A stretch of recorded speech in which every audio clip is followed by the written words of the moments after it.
السلام علیکم ورحمۃ اللہ وبرکاتہ۔ الحمدللہ رب العالمین والصلاة والسلام علی اشرف الانبیاء والمرسلین نبینا محمد وعلی آلہ واصحابہ اجمعین وبعد۔ جدید مناہج کی حقیقت کے آج کے اس حلقے میں انشاءاللہ تبارک و تعالی جو سوال اور اس کا جواب ہمارے سامنے ہے وہ سوال نمبر 52 ہے۔ سوال نمبر 52 میں بہت ہی اہم اور بنیادی سوال ہمارے سامنے ہے، اور اس سلسلے میں ہمیں بہت زیادہ لوگوں کو آگاہ کرنے اور روشنی میں لانے کی ضرورت ہے، کیونکہ یہ مسئلہ بہت ہی زیادہ پیچیدہ مسئلہ ہے جو عام طور پر لوگوں کے یہاں اور خصوصیت کے ساتھ نوجوانوں کے طبقے میں پایا جاتا ہے۔ سوال اور جواب سنیں گے، پڑھیں گے تو انشاءاللہ تبارک و تعالیٰ اس کا اندازہ ہوگا۔ سوال نمبر 52 میں کہتے ہیں، ایک داعی کا عظیم اجر و ثواب سننے کے بعد، ایک داعی کا عظیم اجر و ثواب سننے کے بعد بعض بیداری کے جوانوں میں کار دعوت کی انجام دہی کے سلسلے میں کچھ زیادہ ہی جوش اور جذبہ دکھائی دیتا ہے، لیکن پھر یہ جوش بڑی تیزی کے ساتھ ختم ہو جاتا ہے۔ آپ اس بارے میں کیا توجیہ فرمائیں گے؟ معنی کیا ہے اس کا؟ معنی یہ ہے کہ ایک داعی جو دعوت کا کام کرنا چاہتا ہے، جب بعض ایسے نوجوان جو بیداری کے نوجوان کہلاتے ہیں، شباب الصحوہ، شباب الصحوہ، صحوہ کے معنی بیداری کے ہوتے ہیں، نیند سے جاگ جانے کو صحوہ کہتے ہیں۔ بہرحال تو بعض بیداری کے نوجوان، آئے گی بات کہ بیداری کے نوجوان یا بیداری کے جوان یہ کون ہے اور اس کا کیا معنی ہے۔ تو جو لوگ بیداری کے نوجوان جوان جانے جاتے ہیں، ایسے لوگوں کے دلوں میں دعوت کا کام کرنے کے سلسلے میں بہت ہی زیادہ جوش اور جذبہ نظر آنے لگتا ہے، لیکن بہت جلد ہی یہ جذبہ سرد پڑ جاتا ہے، ختم ہو جاتا ہے۔ اس بارے میں آپ کیا رہنمائی فرمائیں گے؟ سوال بڑا ہی اہم ہے۔ اس میں اصل میں یہ ہے، اور اس چیز کو ہم بھی اپنے ماحول میں، اپنے سماج میں، ملک میں، وطن میں اور تقریباً پوری دنیا کی فضا ایسے ہی کچھ ملتی جلتی ہے کم و بیش۔ وہ یہ ہے کہ لوگوں کے یہاں جوش اور جذبہ بہت زیادہ ہوتا ہے اور اصولوں سے وابستگی بہت کم ہوتی ہے۔ دعوت کا کام کرنے کے سلسلے میں خاص طور پر وہ نوجوان جو بیداری کے نوجوان کہلاتے ہیں، اور اصل میں اگر ہم اس کو بہت ہی زیادہ عام زبان میں کہنا چاہیں تو وہ نوجوان جو اخوانیت کی فکر سے متاثر ہیں، اخوانیت کی فکر سے جو نوجوان متاثر ہیں، ایسے نوجوان دعوت کی فضیلت اور دعوت کا کام کرنے میں بڑا اجر ہے، بہت بڑا ثواب ہے، اس بات کو سن کر کے ان کے دلوں میں بہت جوش و جذبہ پیدا ہو جاتا ہے کہ ہمیں بھی دعوت کا کام کرنا چاہیے، اور اسی لیے وہ اس کے سوا کوئی اور بات سمجھنے کو تیار نہیں ہوتے۔ ہم اور آپ بھی جانتے ہیں کہ بہت سارے ایسے ہمارے عزیز نوجوان یا جوان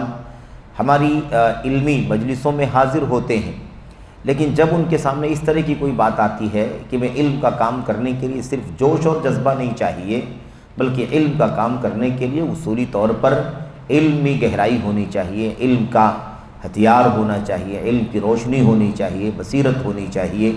کتاب و سنت اور سلف امت اور ان کے نقش قدم پر چلنے والے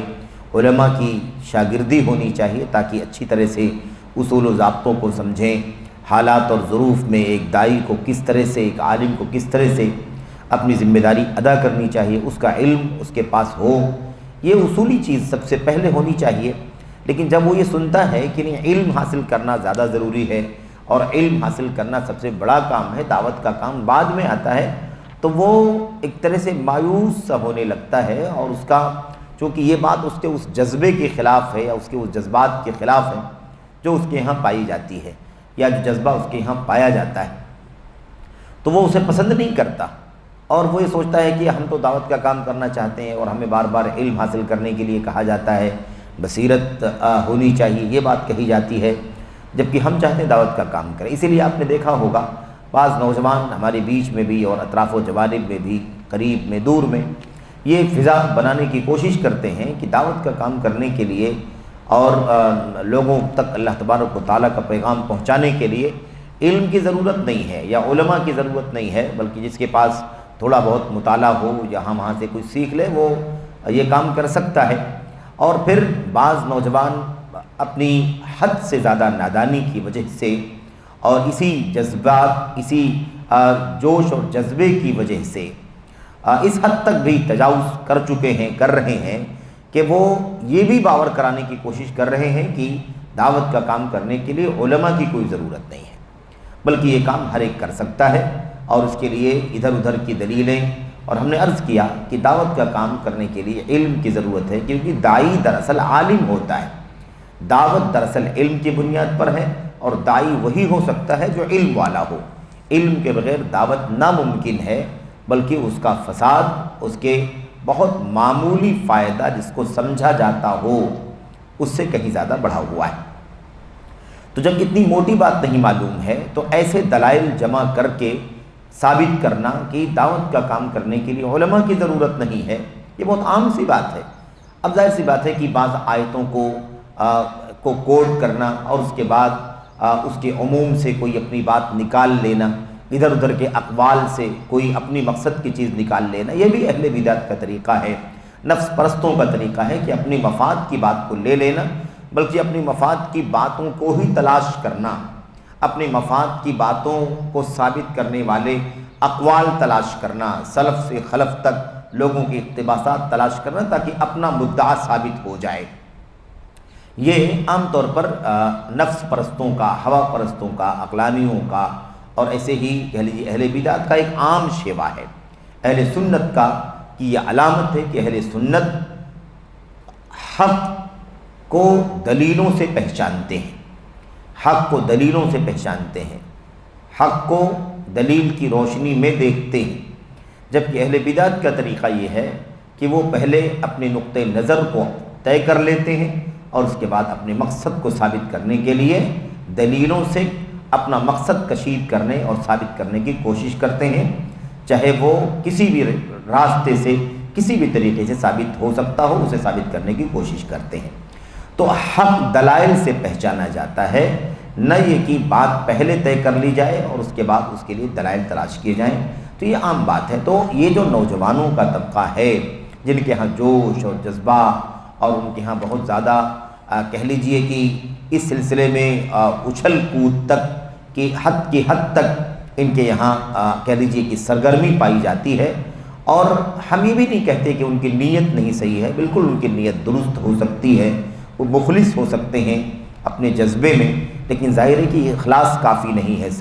صرف اور صرف جذبہ، جوش کافی نہیں ہے، جذبات کافی نہیں ہے۔ کسی کے بھی حق میں یہ بات کہی جا سکتی ہے، اس لیے کہ اصولوں کے بغیر کوئی کام نہیں ہو سکتا۔ تو دعوت کے اصولوں میں علم سب سے بنیادی چیز ہے، اور بصیرت اور علم کے بغیر یہ کام نہیں کیا جا سکتا۔ اب یہاں پر جو ہمارے سامنے سوال ہے، اسے بہت اچھی طرح سے ہمیں سمجھنے کی ضرورت ہے۔ یہ جو بات ہم نے آپ کے سامنے رکھی ہے، یہ بیداری کے جوانوں کے حوالے سے جو بات آئی ہے،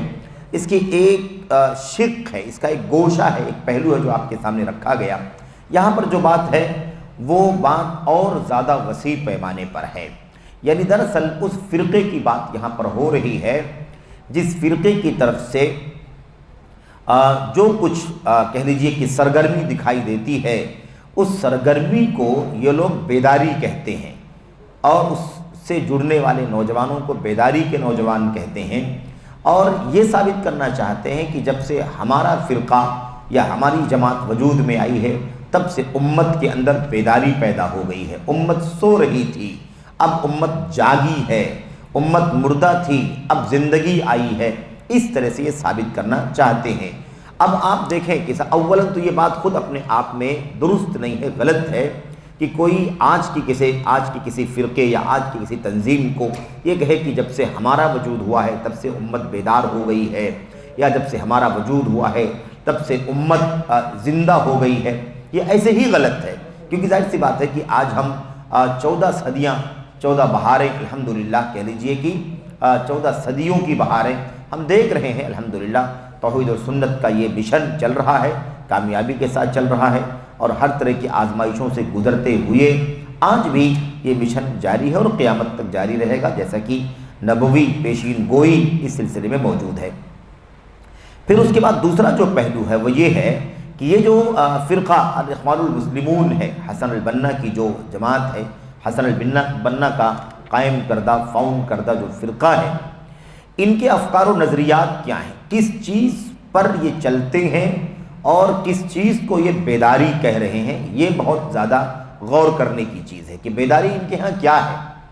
کون سی سرگرمی ہے، کون سی نشاط ہے ان کے ہاں جس کو یہ بیداری کہہ رہے ہیں، اور اس کے مقابلے میں پوری امت کو سویا ہوا ثابت کر رہے ہیں، یہ بھی غور کرنے کی بات ہے، وہ باتیں آگے آ رہی ہیں۔ تیسری بات یہ ہے کہ اگر وہ یہ کہتے ہیں کہ جب سے اس فرقے کا وجود ہوا ہے تب سے امت بیدار ہوئی ہے، ورنہ اس سے پہلے امت سو رہی تھی، تو سوال یہ پیدا ہوتا ہے کہ جو عرصہ، جو دور، جو وقت اس فرقے کے وجود میں آنے کا ہے، اس وقت اسی دھرتی پر اور جزیرہ عرب کے قلب میں مملکت سعودی عرب کے نام سے پوری دنیا کے سامنے ایک توحید و سنت کے اصولوں پر، توحید و سنت کی بنیادوں پر قائم اسلامی حکومت بہت ہی آن بان شان کے ساتھ اور آب و تاب کے ساتھ الحمدللہ دنیا میں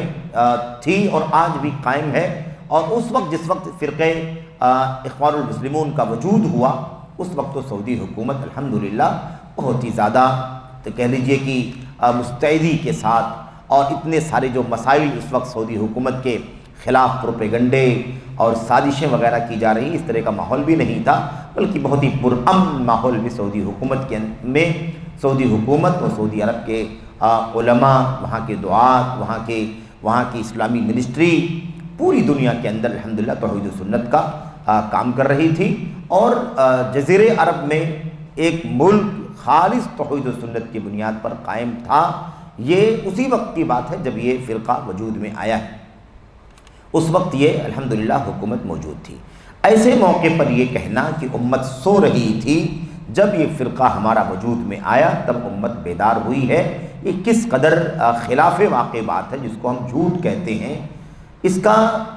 سبب کیا ہے؟ اس کا سبب یہ ہے کہ جس موقف پر، جس مشن پر یہ فرقہ حسن البنا یا الاخوان المسلمون کام کرتا ہے، ظاہر سی بات ہے کہ وہ شریعت کے اصولوں کے خلاف ہے، اور سعودی حکومت کتاب و سنت کے نشر و اشاعت کے لیے، منہج سلف کے نشر و اشاعت کے لیے جانی جاتی ہے، اسی لیے گویا ان لوگوں کی نظر میں مملکت سعودی عرب کی کوئی قیمت نہیں ہے، بلکہ ان کا شمار بھی نہیں۔ آئیے دیکھتے ہیں اس حوالے سے کیا باتیں پوچھی گئی ہیں اور اس کا کیا جواب دیا ہے۔ اب یہاں پر یہ سوال تو آپ نے پڑھ لیا، اس کے بعد اس کا جواب دیکھیں۔ یہ سوال جو تھا وہ 284 پر ہے اور اس کا جواب جو ہے وہ 288 پر ہے، بیچ میں اس سے متعلق حاشیہ ہے۔ جواب میں شیخ صالح بن فوزان بن عبداللہ الفوزان حافظہ اللہ فرماتے ہیں، میں الصحوۃ الاسلامیہ، اسلامی بیداری، الصحوہ الاسلامیہ یعنی اسلامی بیداری کا لفظ استعمال کرنے سے احتیاط کرتا ہوں، یہ لفظ نہیں استعمال کرتا ہوں، اس سے بچتا ہوں اس کا استعمال کرنے سے، حالانکہ یہ لفظ اخبارات میں بارہا نشر ہوتا رہا ہے، اخبارات میں بارہا نشر ہوتا رہا ہے۔ کیونکہ اس لفظ کے استعمال میں مطلب میں کیوں نہیں استعمال کرتا ہوں، اس کا استعمال کرنے سے کیوں بچتا ہوں، اس کی وجہ بیان کرتے ہیں۔ کیونکہ اس لفظ کے استعمال میں ہر دور میں علماء مصلحین کی طرف سے کی جانے والی مسلسل کوششوں اور پیہم قربانیوں کا انکار ہے۔ یعنی اگر ہم کہتے ہیں اسلامی بیداری، اس کا مطلب یہ ہوتا ہے کہ اب اسلامی بیداری ہوئی ہے، اب اسلامی بیداری آئی ہے، مسلمان یا امت مسلمہ اب جاگے ہیں، اب تک سو رہے تھے، اس کا مطلب یہ ہوتا ہے کہ عرصے دراز سے جو امت کے مصلحین توحید کا کام کرتے رہے ہیں، شرک کو ختم کرتے رہے ہیں، سنت کی دعوت عام کرتے رہے ہیں، بدعت سے اور اہل بدعت سے آگاہ کرتے رہے ہیں، اس حوالے سے ان کی زبانی کوششیں، قلم کی کوششیں یا اور جو بھی اس کے پہلو ہو سکتے ہیں، ان تمام کوششوں کا انکار کرنا ہے، اس کا مطلب یہ نکلتا ہے کہ اب تک کوئی کام نہیں ہوا ہے، اب تک ساری امت سو رہی تھی، سارے مصلحین سو رہے تھے، سارے علماء سو رہے تھے، سارے مجددین سو رہے تھے، سب کے سب سو رہے تھے اور امت بھی سو رہی تھی۔ اب جب ہمارا وجود حسر البنا اور فرقہ اخوان المسلمون کا وجود ہوا ہے، تب جا کر کے امت میں بیداری آئی ہے۔ یہ نظریہ حسن البنا والوں کا ہے۔ تو شیخ صالح فوزان تو عام بات کہہ رہے ہیں کہ میں اس لفظ کا ہی استعمال کرنے سے بچتا ہوں، کیونکہ اگر اس لفظ کا استعمال کیا جائے تو اس سے لازم آتا ہے کہ اس سے پہلے لوگ سو رہے تھے، تو سارے مصلحین سو رہے تھے، سارے علماء سو رہے تھے، پوری امت سو رہی تھی، کوئی کام نہیں ہوا ابھی تک۔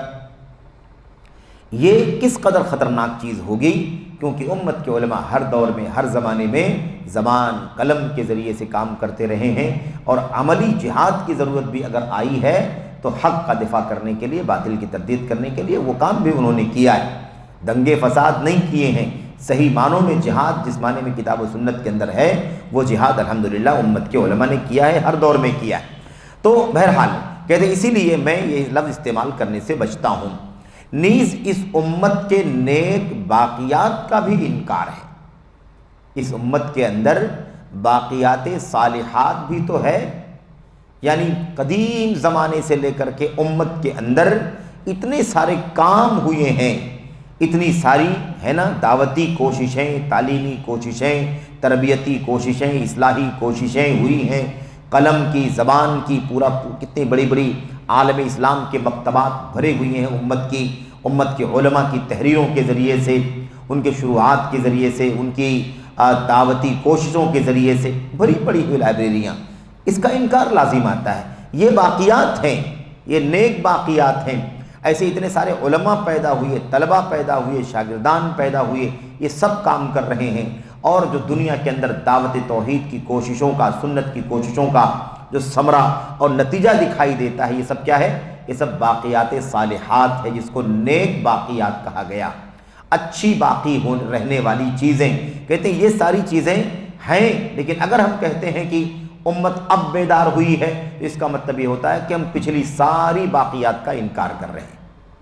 یہ کس قدر خطرناک چیز ہے۔ کہتے ہیں جن سے روئے زمین قیامت تک خالی نہیں ہو سکتی، قیامت تک اس طرح کی چیزوں سے کبھی خالی امت نہیں رہ سکتی۔ اچھا، اور اس سے شیخ صالح فوزان اسی حدیث کی طرف اشارہ کر رہے ہیں جو حدیث نبی کریم صلی اللہ علیہ وسلم کی مشہور ہے کہ ایک طبقہ ہمیشہ، ایک جماعت ہمیشہ حق پر قائم رہے گی، اور دنیا کے لوگ یا کہہ لیجیے مخالفین، ان سے دشمنی رکھنے والے یا انہیں بے سہارا چھوڑ دینے والے کچھ بھی نقصان نہیں پہنچا سکیں گے، کچھ بھی ضرر نہیں پہنچا سکیں گے۔ اسی طرف اشارہ کر رہے ہیں۔ اس کے بعد کہتے ہیں دعوت کے لیے جذبہ ہونا اچھی بات ہے، دعوت کے لیے جذبہ ہونا اچھی بات ہے، اور انسان کے یہاں بسا اوقات کار خیر اور دعوت کی انجام دہی کا شوق بھی ہوتا ہے۔ شیخ صالح فوزان کہہ رہے ہیں اس میں کوئی مسئلہ نہیں ہے، دعوت کا کام اچھا کام ہے، بہترین کام ہے، جذبہ ہونا چاہیے، اچھی بات ہے۔ انسان کے ہاں نیک کام کرنے اور اس کی دعوت دینے کا شوق بھی ہوتا ہے، یہ سب اچھی چیز ہے، لیکن اس کے لیے براہ راست فوری طور پر دعوت کے کام میں داخل ہونا جائز نہیں، تاکہ علم حاصل کر لے۔ یہ شیخ صالح فوزان ہے، کیا کہہ رہے ہیں؟ اس کے لیے براہ راست یعنی ڈائریکٹ، بلا توقف، ڈائریکٹ جو ہے فوری طور پر دعوت کے کام میں داخل ہونا جائز نہیں ہے، تاکہ علم حاصل کر لے، یعنی یہاں تک کہ وہ علم حاصل کر لے۔ جب تک علم حاصل نہ کرے تب تک اسے دعوت کے اندر براہ راست داخل ہونا جائز نہیں ہے۔ اس کے بعد کہتے ہیں اور جان لے کہ لوگوں کو اللہ کی طرف کیسے بلائے، یہ سب معلوم ہونا چاہیے، ان سب چیزوں کا علم ہونا چاہیے، اور دعوت کے طور طریقے سیکھ لے، دعوت کے طور طریقے سیکھ لے۔ آدمی مجرد ہوتا ہے اور دعوت کے میدان میں ہی اتر پڑتا ہے، ان تمام چیزوں سے آشنا نہیں ہوتا، تو پھر اس کی وجہ سے مشکلات پیدا ہو جاتی ہیں۔ اور جس چیز کی دعوت دینا ہے اس کا بھی اسے علم ہو جائے، کس بات کی دعوت دینا ہے۔ اگر خود دعوت دینے والے کو اس بات کا علم نہ ہو تو وہ کس بات کی دعوت دے گا، کیا دعوت دے سکے گا؟ تو شیخ کہتے ہیں اللہ تبارک و تعالیٰ فرماتا ہے قل ھذہ سبیلی ادعو الی اللہ علی بصیرہ، کہہ دیجئے یہ میری راہ ہے، یہی میری راہ ہے، میں اللہ تبارک و تعالیٰ کی طرف بلاتا ہوں اور میرے پیروکار بلاتے ہیں، جیسا کہ آگے ہے آیت کریمہ کے اندر، علی بصیرہ، علم اور بصیرت کی روشنی میں، علم اور بصیرت کی روشنی میں اور میرے پیروکار لوگوں کو اللہ تبارک و تعالیٰ کی دعوت دیتے ہیں، اللہ کے دین کی طرف، اس کی توحید کی طرف، اس کے نبی کی سنت کی طرف بلاتے ہیں۔ اب یہاں پر بات بہت ہی زیادہ اہم ہے، اگر نبی کریم صلی اللہ علیہ وسلم کو اللہ تبارک و تعالیٰ کہہ رہا ہے کہ آپ اپنا راستہ بتائیے کہ آپ کس راستے کی دعوت دے رہے ہیں، تو اولاً تو راستہ معلوم ہونا چاہیے، صحیح معنوں میں راستہ معلوم ہونا چاہیے کہ کس راستے کی طرف لوگوں کو بلانا ہے، کہ بھائی اور راستوں کی طرف نہ جاؤ، اس راستے پر آ جاؤ۔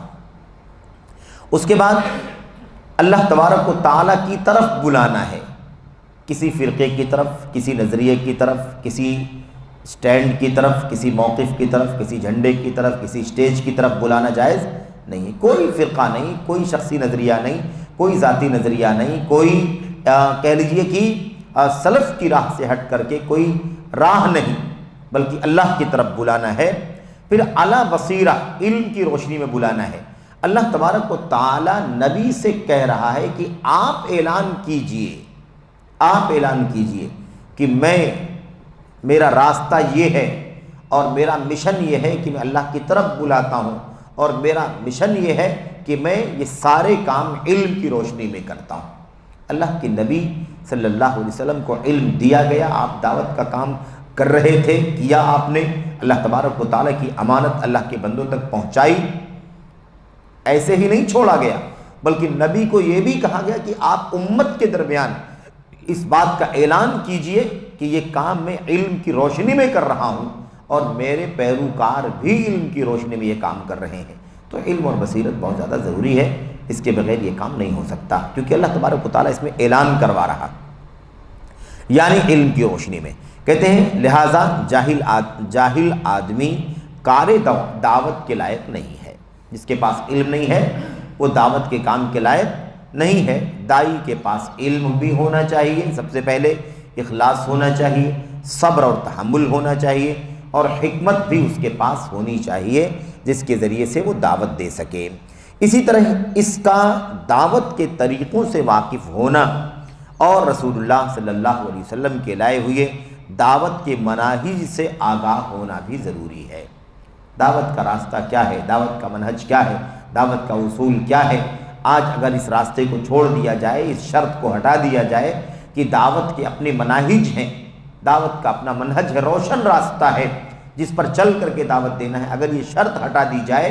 تو دعوت کا نہ جانے کیا حال ہو جائے گا۔ اتنی ساری باتیں کتاب و سنت کے دلائل کی ہمارے امت کے اسلاف اور ان کے نقش قدم پر چلنے والے آج تک بیان کرتے ہیں کہ دعوت اللہ کا کام یہ توقیفی ہے، اس کا منہج طے ہے، اس سے باہر نہیں نکلا جا سکتا۔ اس کے باوجود لوگ منہج سے آزاد ہو کر کے دعوت کا کام کرنا چاہتے ہیں، جس کی وجہ سے اتنے سارے انحرافات پائے جاتے ہیں۔ کہتے ہیں صرف جوش اور جذبہ، صرف اور صرف جوش اور جذبہ یا محض دعوت سے محبت ہو پھر دعوت کے کام میں لگ جائے تو در حقیقت ایسا شخص اصلاح سے زیادہ فساد و بگاڑ پیدا کرے گا۔ کتنی صراحت کے ساتھ، کتنی وضاحت کے ساتھ یہ بات اس دور کے چوٹی کے امام اور عالم یہ بات کہہ رہے ہیں، جن کی پوری عمر اللہ تبارک و تعالیٰ کی دین کا علم حاصل کرنے اور اس کی نشر و اشاعت کرنے، تعلیم دینے، عوام الناس کو دعوت دینے، اسی مشن پر ان کی پوری زندگی صرف ہوئی ہے، اور ابھی بھی بدستور وہ صبح و شام اسی مشن پر لگے ہوئے ہیں۔ آپ اندازہ لگائیے کہ کتنا طویل تجربہ رکھنے والی یہ علمی شخصیت ہے، منہجی شخصیت ہے شیخ صالح فوزان حافظہ اللہ کی، وہ یہ بات کہہ رہے ہیں، اور اس میں اچھی طرح سے یہ بات اپنے پلے باندھ لینی چاہیے۔ نوجوانوں کو خاص طور پر، عزیزوں کو خاص طور پر، جو دعوت کا جذبہ ضرور رکھتے ہیں، مخلص ہیں اپنے دعوت کے جذبے میں، انہیں چاہیے کہ اس اصول کو سمجھیں کہ صرف جوش اور جذبہ کافی نہیں، صرف دعوت سے محبت کافی نہیں، اور اتنا ہی اگر ہو اور دعوت کے کام میں لگ جائے تو ایسا شخص اصلاح سے زیادہ فساد و بگاڑ پیدا کرے گا۔ اور یہ ایسی چیز ہے جو میرے بھائیوں تلاش کرنے کی نوبت نہیں آئے گی۔ ہمیں میدان میں ہمیں صرف اور صرف ایک سرسری طائرانہ نظر ڈال لینا ہمارے لیے کافی ہے۔ ہم اندازہ لگا سکتے ہیں کہ جو لوگ علم کی گہرائی کے بغیر میدان دعوت میں اتر پڑے ہیں، محض جوش میں، جذبے میں اور ایسے ہی کہہ لیجئے کہ محبت میں دعوت کی، انہوں نے حقیقت میں فائدے سے کئی گنا زیادہ نقصان امت کو پہنچایا ہے اور آج بھی پہنچا رہے ہیں۔ اچھا، اس کے بعد کہتے ہیں خود مشکلات میں پڑے گا اور لوگوں کو بھی مصیبتوں میں مبتلا کرے گا۔ خود بھی مشکل میں اور دوسروں کو بھی مشکل میں مصیبتوں میں ڈالے گا۔ ایسے شخص کا کام صرف اتنا ہی ہے، ایسے شخص کا صرف اتنا ہی کام ہے کہ وہ لوگوں کو بھلائی کی رغبت دلائے۔ جس کے پاس علم نہیں ہے، جو علماء نہیں ہیں، تھوڑا بہت جذبہ رکھتے ہیں، تھوڑی بہت معلومات رکھتے ہیں، ان کی ذمہ داری کتنی ہے؟ صرف اور صرف ان کا کام کتنا ہے؟ شیخ صالح فوزان کہتے ہیں کہ وہ لوگوں کو بھلائی کی رغبت دلائے، انشاءاللہ اسے اس کا اجر ملے گا۔ یعنی لوگوں سے یہ کہے کہ بھائی علم سے جڑو، علماء سے جڑو، دینی مجلسوں میں آؤ، وہ لوگوں کو ساتھ میں لے کر کے آئے، خود بھی آئے، لوگوں کو بھی لے کر کے آئے، لوگوں کو شوق دلائے، اپنے ملنے جلنے والوں اور تعلقات والوں کو، ہے نا، یا اور اپنے سورس سے لوگوں کو قریب کرے۔ رغبت دلانا، رغبت دلانے کا کام، شوق دلانے کا کام، یہ اس کا سب سے بڑا کام ہے۔ اسی لیے ہم نے اس سے پہلے بھی بہت سارے پروگراموں میں، بہت سارے دروس میں یا سوالات وغیرہ کے سیشن میں بھی یہ بات عرض کی ہے اپنے عزیزوں سے، بھائیوں سے، کہ اللہ واسطے اس جذبے کی بنیاد پر دعوت کے میدان میں نہ کودو، علم کی روشنی میں آؤ، اس کے بعد جب اس کے اہل ہو جاؤ تو بلا شبہ دعوت کا کام کرو۔ اس میں کوئی چیز ایسی نہیں ہے جس میں کوئی چیز بطور جبر کے ہو، اکراہ کے ہو، بلکہ بہت اصولی بات ہے کہ علم کی روشنی میں جب آدمی آ جائے، علم کے ہتھیار سے لیس ہو جائے تو میدان دعوت میں بالکل آئے، کام کرے۔ اس کے بعد وہ کام اس کے اوپر ایسے ہی واجب ہو جاتا ہے جیسے اس کے اوپر پہلے علم حاصل کرنا واجب ہو گیا تھا، ایسے ہی دعوت کا کام پر کرنا بھی اس کے لیے ضروری ہو جائے گا۔ مسئلہ کہاں آ جاتا ہے؟ یہاں آ جاتا ہے کہ لوگ جذبے میں دعوت کے جب آتے ہیں تو فکر مند ہو جاتے ہیں کہ نبیوں کا کام ہمیں بھی کرنا چاہیے، لوگوں کی اصلاح کا کام ہمیں بھی کرنا چاہیے، ہماری بھی ذمہ داری ہے۔ اور بسا اوقات بعض چیزیں لوگوں کو، نوجوانوں کو خاص طور پر شبہے میں ڈال دیتی ہیں۔ مثال کے طور پر بسا اوقات کبھی کبھی یہ بھی سننے میں بعض علماء کی زبان سے آتا ہے، اور وہ کہتے ہیں کہ اپنے علماء کہتے ہیں، ایسا نہیں ہے کہ میں کسی اور کی بات کر رہا ہوں، کہتے ہیں کہ بھئی دعوت کا کام ہر ایک کے اوپر واجب ہے، ہر ایک کو دعوت کا کام کرنا چاہیے۔ تو اب اس کا مطلب ایک نوجوان اگر یہ سمجھ لے کہ اس کو بھی ایسے ہی کرنا چاہیے جیسے علماء مشن پر لگے ہوئے ہیں، علماء کام پر لگے ہوئے ہیں، خطابات ہو رہے ہیں، دروس ہو رہے ہیں اور مسائل کے سوالات کے جوابات دے رہے ہیں، ان کے پروگرام ہو رہے ہیں، سیشنز ہو رہے ہیں، ایسے ہی سارا کام کریں جیسے علماء کرتے ہیں، یہ معنی ہرگز نہیں ہے علماء کی اس بات کا۔ اس کا معنی یہ ہے کہ جس شخص کے پاس جتنی معلومات ہے اتنا پہنچانا اس کی ذمہ داری۔ ایک آدمی اپنی دکان پر بیٹھا ہوا ہے، کوئی شخص آیا ہے، اگر دیکھ رہا ہے کہ اس کے جسم پر مثال کے طور پر یا اس کے ساتھ کوئی ایسا مسئلہ ہے جس کے بارے میں آپ نصیحت کر سکتے ہیں تو آپ نصیحت کر دیجیے۔ اگر مثال کے تعویذ گنڈے لٹکا کر کے آیا ہوا ہے اور آپ دیکھ رہے ہیں کہ یہ کام شرکیہ ہے، تو آپ کو الحمدللہ معلوم ہے کہ تعویذ گنڈا لٹکانا شرک ہے، آپ اس کو سمجھا دیں، تو آپ وہاں بیٹھ کر کے بھی دعوت کا کام آپ کر رہے ہیں، اس کو بھی دعوت ہی کہتے ہیں۔ لیکن یہ دعوت اس معنی میں نہیں کہ پورا مشن اور دعوت کا جو پورا کہہ لیجیے کہ سسٹم اور نظام ہے جو پورے طور پر علم سے آراستہ ہونے کے بعد کیا جانا چاہیے، آپ اس کے اہل ہو گئے، یہ معنی نہیں ہوتا ہے۔ تو ہر آدمی اپنی جگہ بیٹھ کر کے اپنی معلومات کی حد تک لوگوں کی اصلاح کر دے، لوگوں کو بتلا دے، لوگوں کو پیغام پہنچا دے۔ اور پھر جو بڑا کام شیخ صالح فوزان حافظہ اللہ نے کہا، اس کا کام ہے رغبت دلانا، اس کو سمجھا بھی دے اور اس کے بعد کہے کہ بھائی آپ جمعے کے خطبے میں حاضر ہوں، آپ پروگراموں میں حاضر ہوں، آپ دروس میں حاضر ہوں، مثال کے طور پر فلاں جگہ فلاں جگہوں پر مشائخ سے رابطہ کریں، ان سے ملیں اور ان سے علم حاصل کریں، یہ کام ہے اصل میں۔ تو آپ اگر اس چیز کو عام کر دیں گے اور دعوت کا کام ہر شخص پر واجب ہے، تو پھر تو میرے بھائیوں، پھر تو نبیوں کو الگ سے بھیجنے کا جو مقصد تھا اللہ تبارک و تعالیٰ کا، وہ مقصد ہی فوت ہو جائے گا۔ اگر ایسے ہی تھا کہ ہر آدمی کام کر سکتا ہے تو کتاب اتار دینا کافی تھا، پوری امت جیسے چاہتی اس کو استعمال کر لیتی۔ اللہ تبارک و تعالیٰ نے کتاب اتاری اور اس کے مخصوص افراد چنے اور چن کر کے اللہ تبارک و تعالیٰ نے انہیں وحی کے علم کے ذریعے سے علم سے آراستہ کیا، اور پھر ان کے ذریعے سے امت کو سیکھنے کے لیے کہا جو لوگ ان سے سیکھ کر کے علم سے آراستہ ہو جائیں وہ میدان دعوت میں آئے کام کریں۔ اس میں کوئی پیچیدگی کی بات نہیں ہے۔ اس لیے ہمیشہ ہم کہتے ہیں کہ دیکھو یہ جو جذبہ ہے کہ ہمیں بھی دعوت کا کام کرنا چاہیے، ہمیں بھی کرنا چاہیے، اس سلسلے میں ایک بات یاد رکھیں کہ جب تک آپ علم کی روشنی میں نہیں آ جاتے یا علم کے ہتھیار سے لیس نہیں ہو جاتے، اللہ تبارک و تعالیٰ آپ سے نہیں پوچھے گا کہ آپ نے دعوت کا کام کیوں نہیں کیا۔ آپ سے اللہ تبارک و تعالیٰ سوال نہیں کرے گا امت کی ضلالت اور گمراہی کے بارے میں کہ آپ نے کیا کیا امت گمراہ ہو گئی، کیونکہ آپ کی وہ ذمہ داری نہیں ہے، تو اللہ تبارک و تعالیٰ کیوں پوچھے گا آپ سے؟ جتنی ذمہ داری اتنا پوچھے گا، یعنی جو آپ کو معلوم ہے وہ آپ اگر نہیں بتائیں گے، ایک شرک کرنے والے کو آپ نہیں کہیں گے، نہیں سمجھائیں گے کہ بھئی یہ شرک ہے، جھوٹ بولنے والے کو آپ جانتے ہیں جھوٹ بولنا حرام ہے، اور آپ اس کو نہیں کہیں گے کہ بھئی جھوٹ آپ کیوں بولتے ہیں، اس بارے میں اللہ تبارک و تعالیٰ پوچھے گا، کیونکہ آپ کو جتنا معلوم تھا، آپ کی اتنی ذمہ داری تھی، وہ ذمہ داری آپ نے ادا کیوں نہیں کی۔ لیکن آپ سے اللہ تبارک و تعالیٰ یہ نہیں پوچھے گا کہ آپ نے پوری امت گمراہ ہو رہی تھی اور آپ نے ان کو دعوت کا کام، اصلاح کا کام، تعلیم کا کام، تربیت کا کام آپ نے کیوں نہیں کیا۔ ظاہر ہے کہ آپ اس کے اہل نہیں ہیں، اہل ہوں گے تو پوچھے بھی جائیں گے، نہیں اہل ہوں گے تو نہیں پوچھے جائیں گے۔ اس لیے جو جتنی ذمہ دار، جس کے پاس جو علم ہے اسی حد تک وہ اس کا مسئول ہے، اس سے پہلے وہ علم حاصل کرنے کا مسئول ہے، اس کی ذمہ داری ہے کہ وہ علم حاصل کرے۔ تو یہ بات اچھی طرح سے ہمیں سمجھ لینی چاہیے۔ شیخ بڑی وضاحت سے اور کافی ہمدردی کے جذبے سے بات سمجھا رہے ہیں کہ ایسے شخص کا صرف اتنا ہی کام ہے کہ وہ لوگوں کو بھلائی کی رغبت دلائے، انشاءاللہ اسے اس کا اجر ملے گا۔ لیکن اگر وہ میدان دعوت میں اترنا ہی چاہتا ہو تو اسے چاہیے کہ سب سے پہلے علم حاصل کرے۔ میدان دعوت میں اترنا ہی چاہتا ہو تو اسے چاہیے کہ وہ علم حاصل کرے۔ ایسے ہی آگے کہتے ہیں ہر ایک کار دعوت کے لائق نہیں ہوتا، ہر ایک شخص دعوت کے کام کے لائق نہیں ہوتا، نہ ہی ہر جوش و جذبے والا دعوت دینے کا اہل ہوتا ہے۔ ہر شخص دعوت کے کام کی بھی صلاحیت نہیں رکھتا، اور ہر جوش اور جذبہ رکھنے والا دعوت دینے کا بھی اہل نہیں ہوتا ہے، بلکہ جہالت کے ساتھ جوش اور جذبہ نقصان دیتا ہے، فائدہ نہیں دیتا۔ یہ وہ سوال اور اس کا جواب ہے جو بالکل ہماری جڑوں میں ہے، ہماری جڑوں میں، ہماری گلیوں میں، ہمارے محلوں میں، ہمارے بیچ میں یہ مسئلہ موجود ہے، اور اس حوالے سے عام طور پر ہمارے نوجوانوں کے یہاں وہی اخلاص ہے، جذبہ ہے، لیکن وہ علم کی جو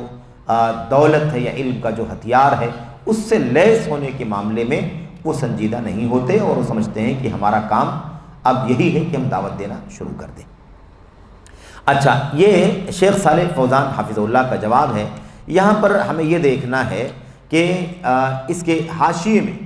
سب سے پہلے تو 284 صفحہ نمبر 284 پر آپ دیکھیں، سوال میں کہا گیا ہے کہ بعض بیداری کے جوان، یہ جو بیداری کے جوان کہا جا رہا ہے یہ کون لوگ ہیں، کیا فکر چھپی ہوئی ہے اس سے پہلے؟ اب آئیے ذرا سا اس کو سمجھنے کی کوشش کرتے ہیں۔ شیخ کہتے ہیں، اور یہ شیخ جمال بن فرحان الحارثی حافظ اللہ کا حاشیہ ہے، کہتے ہیں کہ صحوہ یعنی بیداری، یا شباب الصحوہ بیداری کے نوجوان، یا الصحوۃ الاسلامیہ اسلامی بیداری، یہ تین طرح کے الفاظ عام طور پر استعمال ہوتے ہیں، عام طور پر اخبارات کے اندر یا میگزینوں وغیرہ میں استعمال کیے جاتے ہیں۔ الصحوہ، شباب الصحوہ، صحوۃ الاسلامیہ، یہ الفاظ استعمال ہوتے ہیں۔ کہتے ہیں یہ جو لفظ ہے بعض نوجوانوں اور دعات کی جانب سے کثرت سے دہرایا جا رہا ہے، بکثرت دہرایا جا رہا ہے، اور اس سے یہ شعور پیدا ہو رہا ہے کہ امت مسلمہ سوئی ہوئی تھی یا کھوئی ہوئی تھی، یعنی غائب تھی، گم تھی، غائب تھی نہیں، کھو گئی تھی کہیں، اور اب اس کے بعد اس کو کھوج کر کے نکالا گیا ہے، یا وہ سوئی ہوئی تھی اس کو بیدار کیا گیا ہے، جگایا گیا ہے۔ کہتے ہیں اس سے یہ شعور پیدا ہوتا ہے۔ یا اس کی کوئی دعوت ہی نہیں تھی، یعنی امت تو تھی لیکن دعوت کا کوئی کام ہی نہیں تھا۔ یہ معنی اس سے سمجھ میں آتا ہے۔ کہتے ہیں جبکہ یہ بات درست نہیں ہے، 100% یہ بات درست نہیں، یہ ساری باتیں غلط ہیں، تینوں باتیں۔ نہ امت کھوئی ہوئی اور غائب تھی کہ اس کو حاضر کیا گیا، کھوج کر کے نکالا گیا، نہ امت سو رہی تھی کہ اس کو جگایا گیا، نہ امت مردہ تھی کہ اس کو زندہ کیا گیا، اور نہ امت ایسی تھی کہ اس کی کوئی سرگرمی اور ایکٹیویٹی ہی نہیں تھی، ایسی بھی کوئی بات نہیں۔ یہ سب باتیں غلط ہیں۔ امت الحمدللہ ہے، موجود ہے، حاضر ہے، غائب نہیں ہے۔ امت زندہ ہے، مردہ نہیں ہے۔ امت جاگ رہی ہے، سوئی نہیں ہے، اور امت کی سرگرمی بھی ہے، نشاطات ہیں، ایکٹیویٹیز ہیں، وہ بغیر سرگرمی کے ایسے بھی نہیں ہے۔ الحمدللہ یہ ساری چیزیں الحمدللہ موجود ہیں۔ اللہ کے نبی علیہ السلام نے کہتے ہیں کیونکہ مسلمانوں بالخصوص اس ملک میں الحمدللہ خیر موجود رہا ہے، یعنی امت کے اندر کمی بیشی ہوتی رہی ہے، لیکن ہر حال میں، ہر دور میں امت کے اندر خیر کا پہلو، بھلائی کا پہلو، اچھائی کا پہلو ہمیشہ موجود رہا ہے اور ہمیشہ موجود رہے گا، کیونکہ نبی کریم صلی اللہ علیہ وسلم نے فرمایا تھا لا تزال طائفۃ من امتی علی الحق ظاہرین، ہمیشہ میری امت کی ایک جماعت حق پر غالب رہے گی، میری جماعت ہمیشہ حق پر، ایک جماعت ہمیشہ حق پر غالب رہے گی، یا میری امت کا ایک گروہ ہمیشہ حق پر غالب رہے گا۔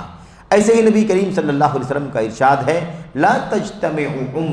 امتی علی ضلالہ، میری امت کبھی بھی گمراہی پر اکٹھا نہیں ہو سکتی، یعنی پوری امت ایک دم کھو جائے، غائب ہو جائے، بگڑ جائے، پوری کی پوری امت گمراہی پہ چلی جائے، گمراہی میں چلی جائے، یا مثال کے طور پر پوری کی پوری امت سو جائے، پوری کی پوری امت ہے نا ساری سرگرمی ایکٹیویٹی ایک دم ناپید ہو جائے، اللہ کے نبی صلی اللہ علیہ وسلم کی حدیث اس کے خلاف ہے، کیونکہ اللہ کے نبی علیہ السلام اس میں یہ ثابت کرتے ہیں کہ پوری کی پوری امت کبھی بھی غلطی پر اکٹھا نہیں ہو سکتی، کوئی سویا ہوگا، کوئی کھویا ہوگا، کوئی سست پڑ گیا ہوگا، یہ ہو سکتا ہے، پوری امت ہی کے بارے میں بات کہا جائے،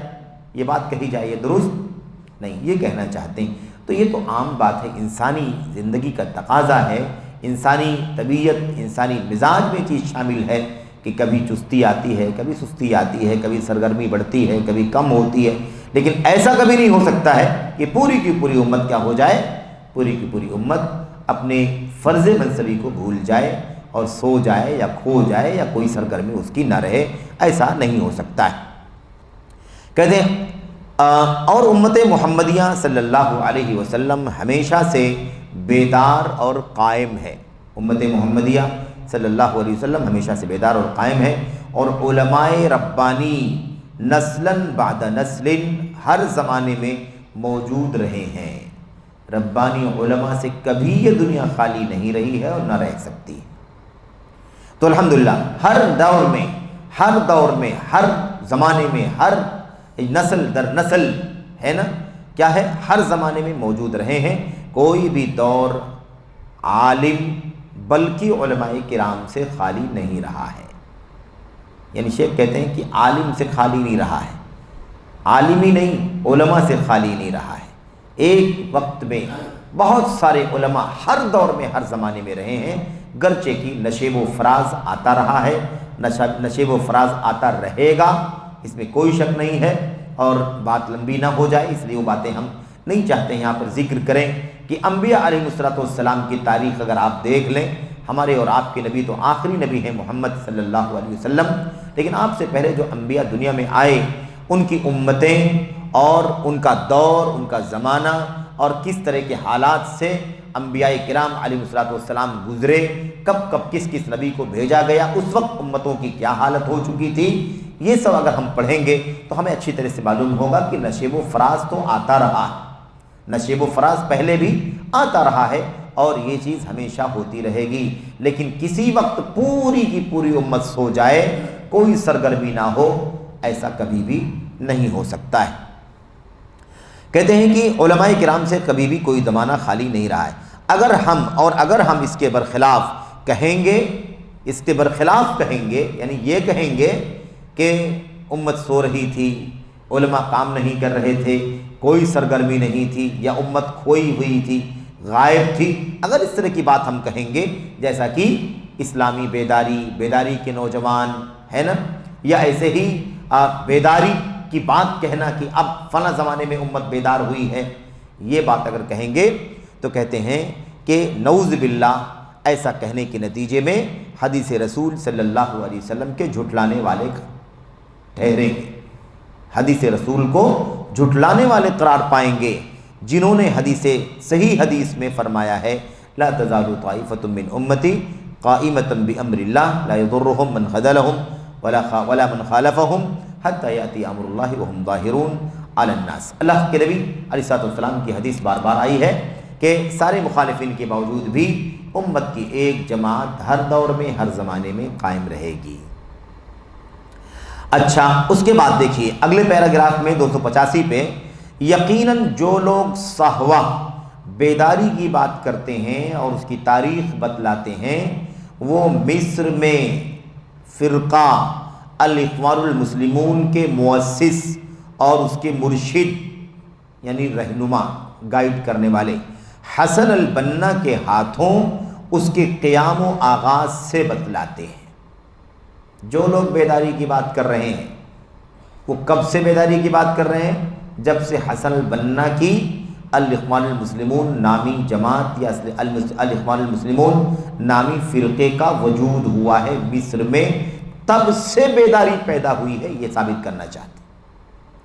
تو بھائی جب یہ فرقہ قائم ہوا ہے مصر کے اندر، اس سے پہلے امت کا کیا حال تھا؟ اور یہ لوگ جو حسن البنا یا ان کی جماعت یا ان کے لوگ، ان کے علماء جو نکل کر کے آئے جنہوں نے یہ بیداری پیدا کی، انہوں نے کن سوئے ہوئے لوگوں سے سیکھا تھا؟ کن سوئے ہوئے لوگوں سے سیکھا تھا بھائی؟ کس غائب امت کے افراد ہیں وہ جو اچانک کہاں سے آ گئے کہ امت کو بیداری کا راستہ دکھانے لگے، امت کو جگانے لگے؟ معمولی سی بات بھی ہے نا، سمجھ لینے کے لیے کافی ہے. کہتے ہیں کہ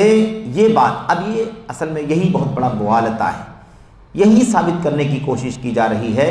کہ حسن البنا کی جماعت الاخوان المسلمون کے قیام سے امت بیدار ہوئی ہے. جب تک یہ جماعت نہیں تھی امت بیدار نہیں تھی، سو رہی تھی، امت کھوئی ہوئی تھی، غائب تھی، کوئی بھی سرگرمی نہیں، کوئی بھی کام نہیں. اب آپ وہ ساری باتیں اس سے پہلے بھی سن چکے ہیں، ہے کہ نہیں؟ کہ ان کی جو سوچ ہے وہ یہ ہے کہ جو دعوتی سرگرمیاں چل رہی ہیں، توحید کی دعوت کی سرگرمی، شرک سے لوگوں کو آگاہ کرنے کی سرگرمی، یا ایسے ہی توحید سنت کی دعوت، بدعات سے دور کرنے کی سرگرمی، اس مشن کو وہ بیداری نہیں سمجھتے. اس مشن کو وہ بیداری نہیں سمجھتے. اس مشن کی ان کے ہاں کوئی قیمت نہیں ہے. ان کے ہاں اصل بیداری ہے حکومت قائم کرنا، اصل بیداری ہے نظام، اسلامی نظام اور خلافت کا نظام قائم کرنے کے نام پر، ہے نا، جو کچھ وہ سرگرمیاں کرتے ہیں وہی کرنا ان کے ہاں دراصل کام ہے. اس کے بغیر اتنی بڑی سعودی حکومت جزیرے عرب کے قلب میں قائم ہے، جس کی بنیاد توحید و سنت کے اوپر ہوئی ہے، قرآن و سنت کے اوپر، سلف امت کے منہج کے اوپر وہ پورا ملک قائم ہے، اس کا دستور قائم ہے، اسے وہ اس آب و تاب کے دور میں بھی شمار کرنے کے لیے تیار نہیں تھے. یہاں تک کہ اس وقت جب فرقہ الاخوان المسلمون کا وجود ہوا تو انہوں نے یہ کہا کہ اب امت بیدار ہوئی ہے، اب امت خواب سے نکلی ہے، اب امت نیند سے بیدار ہوئی ہے، اب امت غائب تھی، اب جا کر کے یہ اس کا انکشاف ہوا ہے، اسے ڈھونڈ کر کے نکالا گیا ہے، ورنہ امت تو غائب تھی، کھوئی تھی، کہیں دکھائی نہیں دے رہی تھی امت کہاں ہے. یہ نظریہ ہے الاخوان المسلمون کے لوگوں کا. اچھا، کہتے ہیں کہ حسن البنا کے ہاتھوں اس کے قیام و آغاز سے بتاتے ہیں، یعنی بیداری کب سے ہوئی ہے؟ جب سے اس کا قیام ہوا ہے اور اس کا آغاز ہوا ہے، جیسا کہ اس کی شہادت محمد قطب وغیرہ کی باتوں سے ملتی. آگے سب اقوال آ رہے ہیں ان کی کتابوں کے، ان کی کتابوں کے کوٹس اور اقتباسات آگے نوٹ کیے جا رہے ہیں، صراحت کے ساتھ آپ کو یہ بات ملے گی محمد قطب کے الفاظ میں، اور یہ محمد قطب سید قطب کے بھائی ہیں۔ محمد قطب یہ سید قطب کے بھائی ہیں، انہوں نے خود کتاب بھی لکھی ہے الصحوۃ الاسلامیہ کے نام سے، یہی بات ثابت کرنے کے لیے کہ امت سو رہی ہے، امت خواب خرگوش میں ہے، امت کھوئی ہوئی ہے۔ یہی جب سے حسن البنا کا ظہور ہوا ہے اور اخوانی فرقہ وجود میں آیا ہے، تب سے امت بیدار ہوئی ہے اور امت ہوش میں آئی ہے۔ یہ اب دیکھیے آگے کہتے ہیں محمد قطب اپنی کتاب واقعنا المعاصر، واقعنا المعاصر نامی کتاب صفحہ نمبر 401 میں کہتے ہیں ہم تو بس اس صورتحال یعنی اسلامی بیداری کی صورتحال کا دراسہ کر رہے ہیں۔ یہ اپنی کتاب میں کیا لکھتے ہیں کہ ہم تو بس یہ جو صورتحال چل رہی ہے یعنی لوگوں کو بیدار کرنے والا کام، کہتے ہیں اس کے بارے میں ہم دراسہ کر رہے ہیں، یعنی ریسرچ کر رہے ہیں، اس کے بارے میں معلومات کر رہے ہیں، پڑھ رہے ہیں، اس کے ما لہو ما علیہ، اس سے متعلقہ چیزوں کو اکٹھا کر رہے ہیں۔ یہ چیز ایک شخص کے دل میں پیدا ہوئی تھی، جو بیداری آئی ہے حسن البنا کا فرقہ اخوانیت کا وجود میں آنے کے بعد، کہتے ہیں اس کے آ جانے کے بعد شیخ یہ محمد قطب کہتے ہیں کہ ہم جب اس کا جائزہ لیتے ہیں، اس کا دراسہ کرتے ہیں، اس کے بارے میں غور کرتے ہیں کہ آخر یہ بیداری کہاں سے شروع ہوئی ہے، بیداری کہاں سے شروع ہوئی ہے، امت کو کب سے جگایا گیا ہے یا جگانے کا کام شروع کیا گیا ہے، جب اس پر ہم غور کرتے ہیں تو کہتے ہیں یہ جو چیز ہے یہ ایک شخص کے دل میں پیدا ہوئی تھی، یعنی حسن البنا کے دل میں پیدا ہوئی تھی کہ امت سو رہی ہے، اس کو جگانے کی ضرورت ہے۔ اور یہ کب کی بات، ہم نے شروع میں کہا پوری دنیا کے چپے چپے میں توحید و سنت کا کام چل رہا ہے، چل رہا تھا، اور بطور ملک، چونکہ یہ لوگ بار بار ملک اور حکومت کی بات کرتے ہیں، تو بطور ملک بھی جزیرہ عرب میں وہیں مصر کے پاس ہی مملکت سعودی عرب کے نام سے ایک ملک پوری دنیا میں پورے کرہ ارضیہ پر ایک واحد ملک توحید و سنت کے نام پر قائم ہوا اور توحید و سنت کے کانسٹیٹیوشن اور نظام پر چل رہا تھا۔ لیکن اس کے باوجود یہ بات ان لوگوں نے کہی کہ یہ لوگوں کو بیدار، امت کو بیدار کرنے والی بات کس کے دل میں آئی؟ حسن البنا کے دل میں آئی، اور انہوں نے الاخوان المسلمون نامی جماعت یا فرقہ قائم کیا۔ آگے کہتے ہیں اللہ تعالیٰ نے اسے یہ توفیق دی، ایک شخص کے دل میں یہ بات آئی، اللہ تعالیٰ نے اسے یہ توفیق دی اور روح کی روشنی اور اللہ سے ستھرے تعلق کے سبب اسے عطا فرمایا۔ اب یہ جو جملہ ہے اس کو جانچنے کے لیے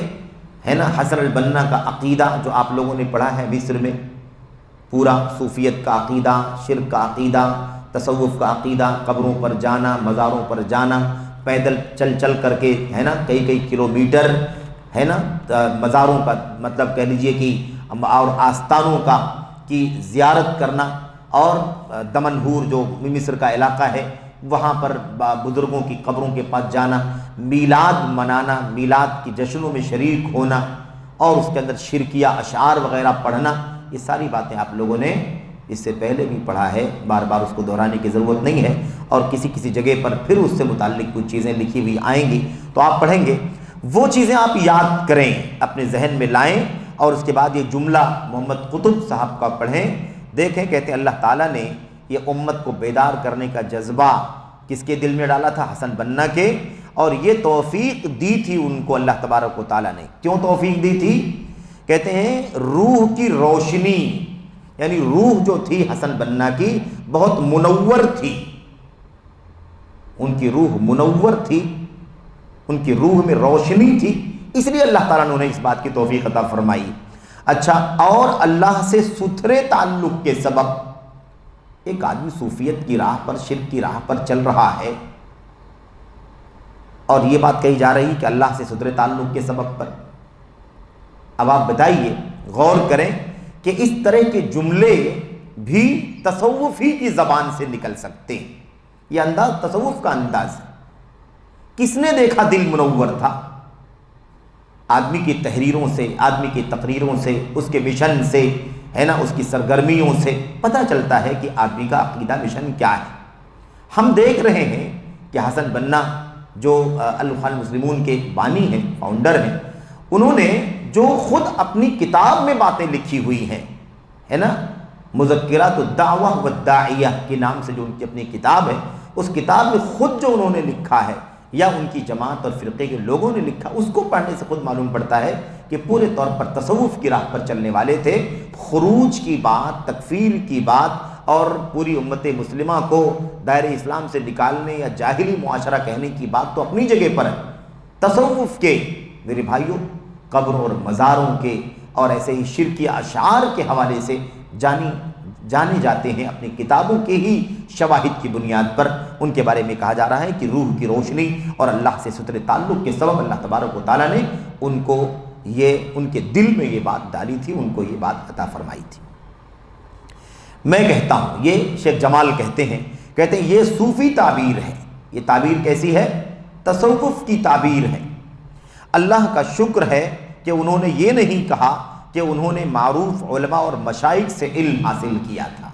یہ اللہ تبارک و تعالیٰ کا شکر ہے کہ یہ نہیں کہا کہ انہوں نے بڑے بڑے معروف جو علماء تھے وہاں سے علم حاصل کیا تھا۔ کیا کہا؟ ان کا دل منور تھا اور ان کا دل اللہ تبارک و تعالیٰ سے بہت زیادہ لگا ہوا تھا، اس لیے اللہ تعالیٰ نے ان کے دل میں یہ بات ڈالی۔ تو بہرحال یہ کسی کو دھوکے میں یہ جملہ ڈالے تو ڈالے، لیکن علم اور اہل علم سے وابستہ لوگ کبھی اس طرح کے جملے سے دھوکہ نہیں کھا سکتے۔ ہاں اگر یہ کہہ دیا ہوتا کہ حسن البنا نے یہ چیز بڑے بڑے معروف علماء سے، اپنے کبار علماء سے سیکھ کر کے حاصل کیا تھا، تو واقعی علم والے اور صحیح منہج پر چلنے والے بھی دھوکے میں آ سکتے تھے، کیونکہ ان کا راستہ علم کا راستہ ہے، علماء کا راستہ ہے، اور وہاں سے وہ اللہ تبارک و تعالیٰ کے دین کو حاصل کرتے ہیں۔ کہتے ہیں ورنہ بھولے بھالے لوگ، اگر یہ کہہ دیا جاتا انہوں نے معروف علماء اور مشائخ سے علم حاصل کیا تھا، تو کہتے ہیں کہ بھولے بھالے لوگ اس سے دھوکہ کھا جاتے اور اس کے بارے میں کہتے کہ وہ عالم ہے۔ لیکن یہ بھی بات سمجھ میں آ رہی ہے کہ جو کچھ انہوں نے کیا وہ علم کی روشنی میں نہیں کیا، بلکہ تصوف کے راستے سے یہ کام کیا، اور یہی بات ان کے بڑے یہ علماء جو ہیں نا، محمد قطب، یہ خود کہتے ہیں کہ ان کے دل میں یہ بات آئی تھی، یعنی وہ راستہ صوفیت کا راستہ تھا، تصوف کا راستہ تھا، علم کا راستہ نہیں تھا۔ میرے بھائی ایسے تو دنیا کا ہر آدمی دعویٰ کر سکتا ہے میرے دل میں اللہ تبارک و تعالیٰ نے یہ ڈالا، میرے دل میں اللہ تبارک و تعالیٰ نے اس بات کا الہام کیا، مجھ پر کشف ہوا، یا مجھے اللہ تبارک و تعالیٰ نے خواب میں دکھایا۔ اس طرح کی بات کرنے والے بہت سارے لوگ امت کے اندر موجود ہیں جو امت کو بہت ساری گمراہیوں کے راستے پر ڈال چکے ہیں، ڈال رہے ہیں۔ تو بہرحال یہ بہت بڑی کہہ لیجیے کہ اللہ تبارک و تعالیٰ کی طرف سے نعمت بھی ہے کہ کہنے والوں نے یہ نہیں کہا کہ یہ مشن انہوں نے علم سے، بڑے بڑے علماء اور معروف علماء سے لیا تھا، بلکہ کہا بھی تو یہی کہا کہ اللہ نے دل میں ڈالا تھا، کیونکہ ان کے دل میں بڑی روشنی تھی اور اللہ تبارک و تعالیٰ سے ان کا بڑا قلبی لگاؤ تھا، دل ان کا اللہ تبارک و تعالیٰ سے وابستہ تھا۔ بہرحال اس کے بعد دیکھیے، ورنہ لوگ کیا سمجھتے؟ بہت بڑے عالم ہیں، اس لیے لوگ ان کو قائد تو کہتے ہیں، قائد کہتے ہیں، رہنما کہتے ہیں، لیکن علم سے ان کو کوئی بھی نہیں جوڑتا کہ وہ علم اور میرے بھائیوں بصیرت کے بھی چوٹی کی بڑی شخصیت ہو، ایسا کوئی بھی نہیں جانتا۔ کہتے ہیں جبکہ عقل مند لوگ علماء ہی پر اعتماد کرتے ہیں، عقل مند لوگ علماء پر ہی اعتماد کرتے ہیں، لیکن جو لوگ سطحی ہیں وہ ہر چیخنے چلانے اور شور و غوغا کرنے والے پر اعتماد کر لیتے ہیں۔ یہ اللہ تبارک و تعالیٰ کا فضل ہے، اسی لیے امت کو شروع سے لے کر کے پورے دین اسلام میں علم سے جوڑنے کی، پڑھنے کی، اللہ تبارک و تعالیٰ کے دین کے سچے علماء سے وابستہ رکھنے کی ہمیشہ تلقین کی گئی ہے، اور علماء سے وابستگی ہی صحیح معنوں میں امت کی کہہ لیجیے کہ خیر و بھلائی کا ذریعہ ہے اور ایسے ہی نجات کا ذریعہ ہے۔ اس کے بعد دیکھیے صفحہ نمبر 403 پر لکھتے ہیں، یہ کون ہے؟ وہی واقع المعاصر، اور مؤلف جو ہیں وہ وہی سید قطب کے بھائی محمد قطب ہیں۔ کہتے ہیں یقیناً یہ روشنی، دیکھیے کیا کہتے ہیں، یقیناً یہ روشنی حسن البنا کے قلب و روح میں ودیعت کردہ ایک توفیق ربانی تھی، یعنی فرقہ الاخوان المسلمون قائم کرنا اس کو فاؤنڈ کرنا اور اس کے ذریعے سے سوئی ہوئی امت کو جگانا ہے نا، کھوئی ہوئی امت کو باہر نکال کر کے لانا، یہ جو کام ہوا ہے، کہتے ہیں یقیناً یہ روشنی حسن البنا کے قلب و روح پر، دل اور روح میں ودیت کردہ یعنی ڈالی ہوئی، اللہ تبارک و تعالیٰ کی طرف سے حسن البنا کے دل اور روح میں ڈالی ہوئی ایک اللہ تبارک و تعالیٰ کی طرف سے توفیق تھی، اور بعینہ ہی اسی وقت یہ پورے عالم اسلام میں عمومی طور پر اور مصر میں خصوصی طور پر 1 صدی سے زائد عرصے سے موجود صورتحال کی صحیح قبولیت تھی۔ دیکھا کیا ثابت کیا؟ محمد قطب صاحب نے اپنی اس کتاب میں یہ جو بات کہی ہے اس میں یہ بات ثابت کی کہ بعینہ ہی اسی وقت یہ پورے عالم اسلام میں عمومی طور پر، یعنی پوری دنیا جو اسلامی دنیا ہے اس میں عمومی طور پر، اور ملک جو مصر ہے جہاں کے تھے حسن بنا، وہاں خصوصی طور پر جو صورتحال تھی، پوری دنیا اور خصوصی طور پر مصر کی جو صورتحال تھی، اس پوری صورتحال میں جو تقاضا تھا، جو اللہ تبارک و تعالیٰ سے مانگ تھی، وہ مانگ اللہ تبارک و تعالیٰ نے حسن بنا کے اس کام کے ذریعے سے پوری کر دی۔ سمجھ رہے ہیں نا کیا کہنا چاہ رہے ہیں؟ کہنا چاہ رہے ہیں کہ جو 1 صدی کا سے زائد عرصہ، پورے 100 سال کے پیریڈ میں جو صورتحال تھی، اس صورتحال میں جو تقاضا تھا کہ یہ تقاضا پورا ہونا چاہیے، کوئی تو پیدا ہو، کوئی تو نکل کر کے آئے جو اس حالت کو بدلے، اس میں تبدیلی کرے، سونے والوں کو جگائے اور غائب کو باہر نکالے۔ یہ جو 100 سال سے زیادہ کا عرصہ اس طرح کے ماحول میں گزر رہا تھا، اس ماحول میں اللہ تبارک و تعالیٰ نے یہ چیز قبول فرما لی اور حسن بنا کو پیدا کر دیا، اور حسن بنا نے الاخوان المسلمون نامی فرقہ قائم کر دیا یا اس کو فاؤنڈ کر دیا۔ یہ محمد قطب اتنی زیادہ کہہ لیجئے کہ جذبات میں یا بہت زیادہ محبت اور عقیدت و ارادت کے ماحول میں یہ بات ثابت کر رہے ہیں۔ اس سے اندازہ لگائیے کہ اس کا مطلب یہ ہے کہ پورے 100 سال میں حسن بنا کی اس جماعت یا اس فرقے کے وجود میں آنے سے پہلے 1 صدی کا عرصہ امت کی حالت یہ تھی کہ امت سو رہی تھی، امت غائب تھی، کوئی بیدار کرنے والا نہیں، کوئی جگانے والا نہیں۔ اللہ تبارک و تعالیٰ نے 100 سال کے بعد، اس سے یہ بھی ثابت کرنا چاہتے ہیں کہ یہ وقت کے مجدد تھے۔ 100 سال کے بعد کوئی مجدد پیدا ہوتا ہے، اس لیے حسن بنا بطور مجدد دنیا میں آئے اور بطور مجدد اس فرقے کو قائم کیا اور اس کے ذریعے سے انہوں نے کام کیا۔ اس سے شیخ کہتے ہیں، اس بات سے، یہ شیخ جمال حارثی حافظ اللہ کی بات ہے اگلے صفحے پر، اس بات سے یہ نتیجہ نکلتا ہے کہ الاخوان المسلمون کی دعوت کا آغاز رد عمل پر قائم ہے۔ شیخ بہت اہم بات کہہ رہے ہیں، غور کرنے کی ضرورت ہے۔ رد عمل کے طور پر، یعنی اصل جذبہ خالص دینی جذبہ نہیں کہ دین اور دعوت کا کام، توحید کا کام، سنت کا کام وغیرہ، ہمیں یہ کام کرنے کے لیے ہے نا آگے آنا ہے، ایسے یہ کام نہیں ہوا ہے، بلکہ ریئیکشن میں یہ کام ہوا ہے، ریئیکشن میں یہ کام ہوا ہے۔ دنیا کے ایسے ایسے حالات ہیں، اس لیے ہمیں کچھ کرنا چاہیے، سمجھ رہے ہیں نا؟ اس طرح سے یہ کام ہوا ہے۔ یہ ان کے گھر کی شہادت ہے، کہتے ہیں یہ خود ان کے گھر کی شہادت ہے، خود انہوں نے یہ بات کہی ہے۔ اچھا، اس کے بعد کہتے ہیں محمد قطب نے الصحوۃ الاسلامیہ نامی ایک کتاب لکھی ہے۔ الصحوۃ الاسلامیہ اسی نام سے، اسلامی بیداری کے نام سے باقاعدہ ایک کتاب ہے محمد قطب کی، ایک کتاب لکھی ہے۔ اس کتاب کا ناشر یعنی اس کو چھاپنے والا، اس کتاب کو چھاپنے والا اور اس کو پھیلانے والا، عام کرنے والا، خود مقدمے میں لکھتا ہے، کہتے ہیں اسلامی بیداری جس کی روشنی عالم اسلام میں فروزاں ہے، یعنی جس کی روشنی دنیا میں چمک رہی ہے۔ اسلامی بیداری جس کی روشنی عالم اسلام میں کیا ہے؟ چمک دمک رہی ہے، 20ویں صدی عیسوی کے نصف اخیر میں سب سے بڑے انسانی کارنامے کی ترجمان ہے۔ ایک ایک لفظ پر غور کریں، بات سمجھ میں آئے گی کہنا کیا چاہتے ہیں۔ کہتے ہیں اسلامی بیداری جس کی روشنی عالم اسلام میں فروزہ ہیں، یعنی اسلامی بیداری جس کی روشنی آج ہم دنیا میں دیکھ رہے ہیں کہ اسلامی بیداری کی چمک دکھائی دے رہی ہے، کہتے ہیں یہ جو چمک دکھائی دے رہی ہے یہ 20ویں صدی عیسوی کے نصف اخیر، 20ویں صدی کون سی ہے؟ 1901 سے لے کر کے 1901 سے لے کر کے کب تک؟ 2000 تک، ٹھیک ہے؟ یہ ہے 20ویں صدی۔ جب 2001 ہوگا تو 21ویں صدی شروع ہو جائے گی۔ ابھی کیا کہہ رہے ہیں؟ کہہ رہی ہے جو عالم اسلام میں جو روشنی دکھائی دے رہی ہے نا، جو روشنی بیداری کی روشنی دکھائی دے رہی ہے، سو کر لوگ جاگ اٹھے ہیں اور روشنی دکھائی دے رہی ہے، یہ 20ویں صدی عیسوی کے نصف اخیر یعنی اخیر کے آدھے حصے میں،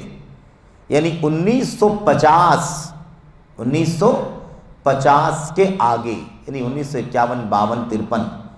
کہتے یہ جو آخری والا نصف اخیر ہے، کہتے اسی میں یہ چیز قائم ہوئی ہے۔ کیا ہوئی ہے؟ یعنی سب سے بڑے انسانی کارنامے کی ترجمان ہے۔ یعنی 1950 کے بعد الاخوان المسلمون نامی فرقہ جو وجود میں آیا، حسن بنا نے قائم کیا، وہ دراصل کہتے ہیں کہ 1950 کے بعد 20ویں صدی کے آخر کے نصف حصے میں اگر کوئی سب سے بڑا انسانی کارنامہ ہو سکتا ہے تو یہی حسن بنا کا کارنامہ ہے۔ یہ ثابت کرنا چاہتے ہیں کہ یہ جب وجود میں آئی ہے یہ جماعت یا یہ فرقہ وجود میں آیا ہے تو کوئی معمولی کام نہیں تھا، بلکہ انسانی تاریخ کا ایک بہت عظیم الشان کارنامہ ہے جو حسن بنا کی جماعت یا ان کے فرقے الاخوان المسلمون کی شکل میں دنیا میں وجود میں آیا اور اس کے ذریعے سے کام ہونے لگا۔ اس سے آپ اگر سوچیں تو یہ بات سمجھ میں آتی ہے کہ عالم اسلام میں چپے چپے میں اہل الحدیث توحید و سنت کا مشن زبان سے قلم سے جاری کیے ہوئے کسی بھی دور میں خاموش نہیں رہے، اور ملک کی شکل میں سعودی عرب سب کی نگاہوں کے سامنے، لیکن اس کی کوئی قیمت نہیں ہے، وہ شمار کرنے کو بھی تیار نہیں ہے۔ ان کا کہنا یہ ہے انسانی تاریخ کا سب سے بڑا اگر کوئی کارنامہ ہے اور اس کارنامے کی ترجمان اگر کوئی جماعت ہے یا اس کا کوئی نمونہ ہے تو وہ صرف اور صرف حسن البنا کی جماعت فرقہ الاخوان المسلمون ہے۔ یہ ہے بیداری، جس کو یہ بیداری کہنا چاہتے ہیں، اسلامی بیداری کہنا چاہتے ہیں، اور اس کے لیے اٹھ کھڑے ہونے والوں کو بیداری کے جوان یا بیداری کے نوجوان کہتے ہیں۔ یہ سارے الفاظ اسی تناظر میں ہیں۔ تو آپ یہ بھی اندازہ لگا لیں، یہ بھی بات سمجھ لیں کہ جو پرنٹ میڈیا ہے، یعنی اخبارات ہیں، روزنامہ اخبارات یا ایسے ہی ماہانہ میگزینز وغیرہ، جن کے اندر یہ ساری تعبیرات آپ کو پڑھنے میں دیکھنے میں ملتی ہوں، اسلامی بیداری کے نوجوان وغیرہ، آپ جان لیجئے کہ ان اخبارات کی یا ان آرٹیکلز کے لکھنے والوں کی فکر کون سی ہوگی، ان کی فکر کون سی ہوگی۔ جو فکر ہے اسی فکر کے حساب سے انسان اس طرح کے الفاظ کا استعمال کرتا ہے، ورنہ یہ لفظ میرے بھائیوں علمی کتابوں میں، عقیدے کی کتابوں میں، منہج کی کتابوں میں سلف سے لے کر کے خلف تک آپ کو کہیں نہیں ملے گا۔ یہ بالکل جدید لفظ ہے، نیا لفظ استعمال کیا گیا ہے۔ اچھا، پھر اس کے بعد کہتے ہیں صفحہ نمبر 75 میں محمد قطب اپنی اسی کتاب واقع المعاصر میں صفحہ نمبر 75 میں کہتے ہیں اسلامی بیداری اللہ کے مقدر کردہ وقت پر آئی ہے۔ اسلامی بیداری اللہ کے مقدر کردہ وقت پر آئی ہے، اس میں تو کوئی شک نہیں ہے، ہر چیز مقدر سے ہوتی ہے۔ اگرچہ کچھ لوگوں کے پاس یہاں وہاں سے اچانک آ گئی ہے، اگرچہ کچھ لوگوں کے پاس کہتے ہیں، کیا کہتے ہیں، یہ اسلامی بیداری مقدر وقت مقررہ پر آئی ہے، مقدر کے وقت، مقدر کردہ وقت پر آئی ہے، اگرچہ کچھ لوگوں کے پاس یہاں وہاں سے اچانک آ گئی ہے۔ گویا کہ بتانا یہ چاہتے ہیں کہ فرقہ الاخوان المسلمون کا جو وجود ہوا ہے حسن بنا نے کیا ہے، یہ اللہ تبارک و تعالیٰ کی تقدیر کا فیصلہ تھا کہ اپنے وقت پر اس کا وجود ہوا ہے، لیکن کچھ لوگوں کو جو بیداری نہیں چاہتے تھے ادھر ادھر سے بیداری آ گئی، یعنی بیداری نہ چاہنے والے بھی بہت سارے لوگ تھے، سمجھ رہے ہیں، لیکن یہ بیداری یہاں وہاں سے ان کے پاس پہنچ گئی۔ یعنی حسن البنا کی فکر کو لوگ قبول نہیں کرنا چاہتے تھے، لیکن بہرحال انہیں بھی قبول کرنا پڑا۔ اس طرح کی بات کو گویا ثابت کرنا چاہتے ہیں۔ اس پر شیخ جمال بن فرحان الحارثی کہتے ہیں اس میں شک نہیں ہے کہ ہر چیز اللہ کی تقدیر سے ہی انجام پاتی ہے، لیکن اس عشوائی لا قانونی بیداری میں کوئی خیر و بھلائی نہیں۔ جو بیداری آئی ہے وہ کیا ہے؟ یہی قتل، خوریزی، دنگا فساد، خروج، نوجوانوں کو بھڑکانا، اکسانا، علم سے دور کرنا، علماء سے دور کرنا، دنگے اور فساد کو جہاد کا نام دینا، اس کے ذریعے سے جانوں کا نقصان معصوم، اس کے ذریعے سے مالوں کا نقصان، اس کے ذریعے سے عزت و آبرو کا نقصان، اس کے ذریعے سے پوری اسلامی تاریخ میں ماضی بعید سے لے کر کے ماضی قریب تک امت کے علماء کی جو قربانیاں ہیں ان کو کنڈم کرنے کی کوشش کرنا، یا ایسے ہی جو مشن ہے خالص توحید و سنت کا، اس کے علم برداروں کو مختلف انداز سے زد و کوب کرنا، ان کو بدنام کرنا، یا ان کا سرے سے کوئی شمار نہیں کرنا، اس کے سوا اور کیا ہے؟ صرف اور صرف اس طرح کا جو رویہ یا اس طرح کی جو چیزیں کرتے ہیں اسی کو یہ شمار کرتے ہیں جو ان کے مشن کے مطابق یا ان کے رخ کے مطابق ہے، ورنہ وہ کسی بھی چیز کو میرے بھائیوں کوئی بھی کام ماننے کے لیے تیار نہیں ہے، کوئی بھی کام ماننے کو تیار نہیں ہے۔ کہتے ہیں اس میں اچانک کی کون سی بات ہے؟ اچانک کی کون سی بات ہے؟ ساری چیزیں اللہ تبارک و تعالیٰ کی مرضی سے تو ہوتی ہی ہیں، لیکن جو اخوان المسلمون کا جو نظریہ ہے، ان کی جو فکر ہے، وہ تو لا قانونیت، اس کے اندر تو کوئی نظام اور ضابطہ ہے ہی نہیں، اسلامی اصولوں کو اس کے اندر پامال کیا جاتا ہے، عقیدے سے لے کر کے اصول اور مناہج کا میرے بھائیو کوئی اس کے اندر لینا دینا نہیں ہے۔ مختلف انداز سے انہوں نے اپنے جیسے کوئی تنظیم ہوتی ہے یا کوئی مثال کے طور پر کوئی فرنٹ بن کر کے آتا ہے، اپنے فیچرز بتلاتا ہے، اپنی خصوصیات بتلاتا ہے، اپنا مشن بتلاتا ہے، اپنے اہداف بتلاتا ہے، ایسے ہی ان کے اپنے اہداف مقرر کیے گئے ہیں۔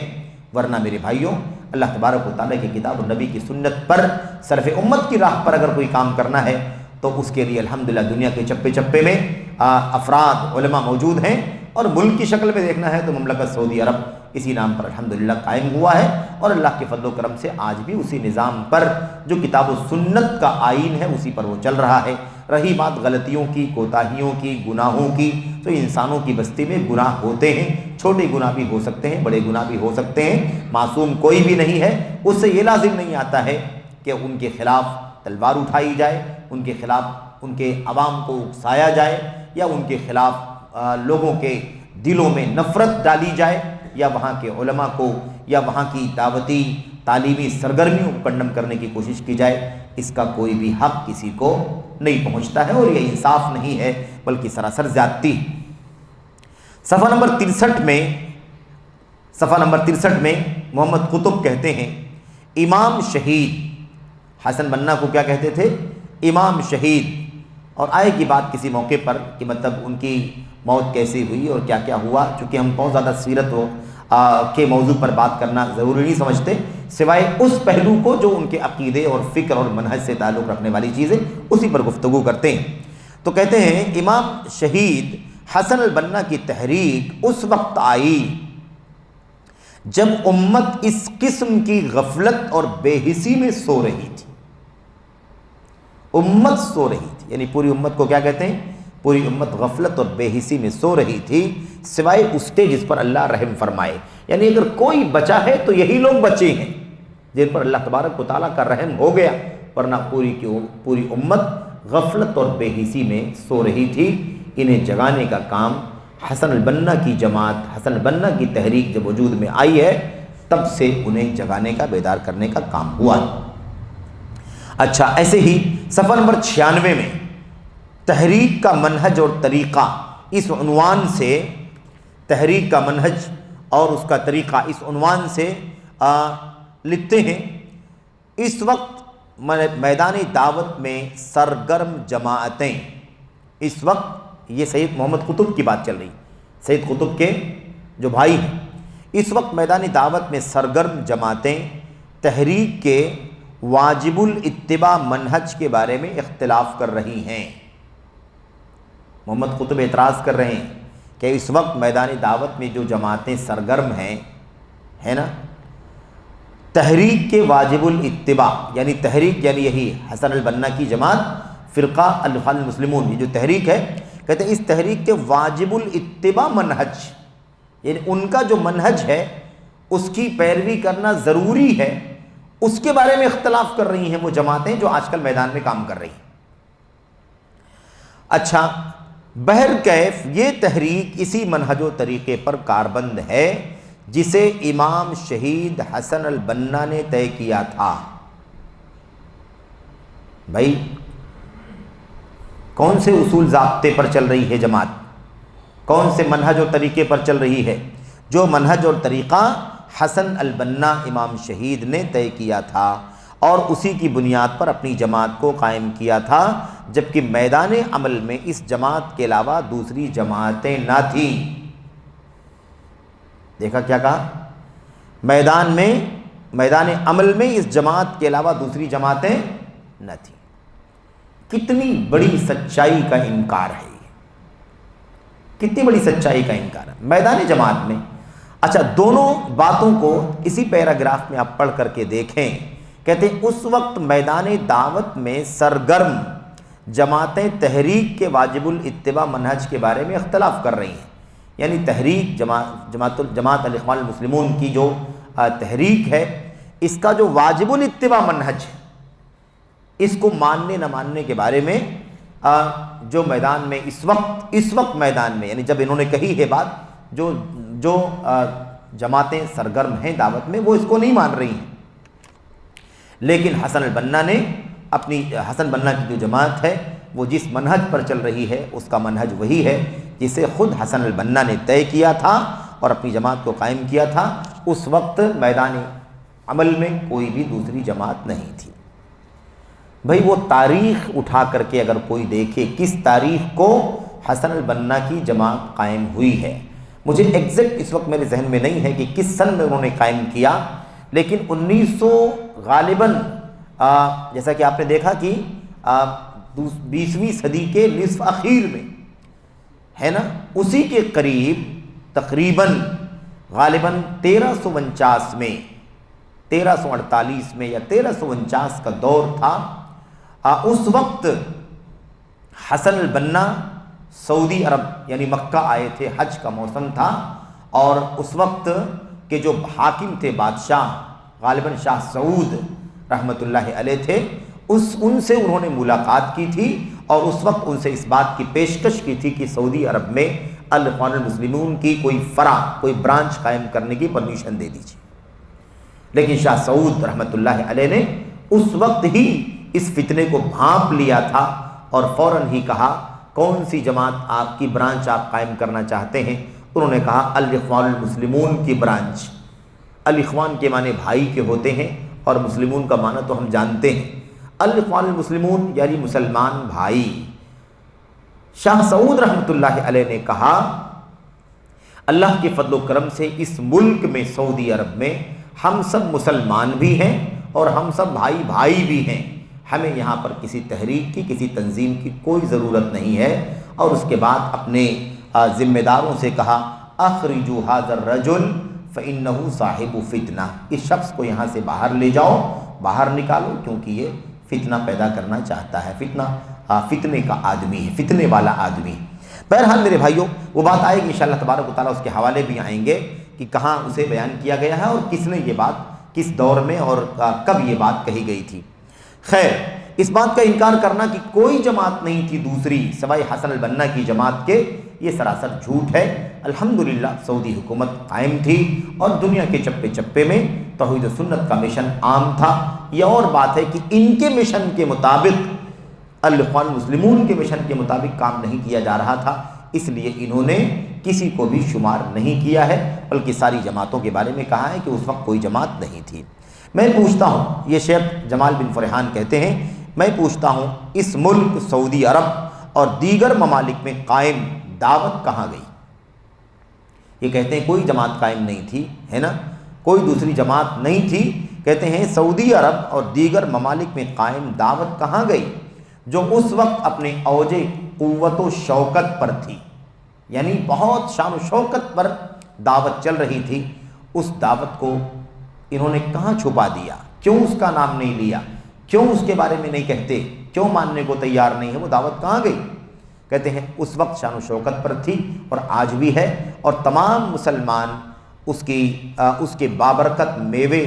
دیگر دعوتوں تحریکوں کی طرح کسی قسم کے نقصانات کے بغیر اس وقت سے لے کر آج تک چنتے آ رہے ہیں۔ لیکن کیا کریں، اس قسم کے لوگوں پر شاعر کا یہ شعر صادق آتا ہے، مشہور شعر ہے، ایک معروف شعر ہے، الحق شمس والعیون نواظر لکنہا تخفی علی العمیان۔ کسی شاعر نے کہا تھا کہ حق جو ہے آفتاب کی طرح روشن ہے، حق جو ہے وہ سورج کی طرح سے روشن ہے، جسے نگاہیں دیکھ رہی ہیں لیکن وہ اندھوں کو دکھائی نہیں دے سکتا۔ ظاہر سی بات ہے کہ سورج تو آب و تاب کے ساتھ نکلا ہوا ہے، نگاہیں ہیں تو دیکھ رہی ہیں، لیکن اگر کسی کی نگاہ مثال کے طور پر نہ کام کر رہی ہو، جیسے نابینا اور اندھا ہوتا ہے، تو اسے آفتاب بھی دکھائی نہیں دیتا ہے۔ بہرحال کہتے ہیں اسی طرح سے اور کسی نے کہا تھا قد تنکر العین ضوء الشمس من رمد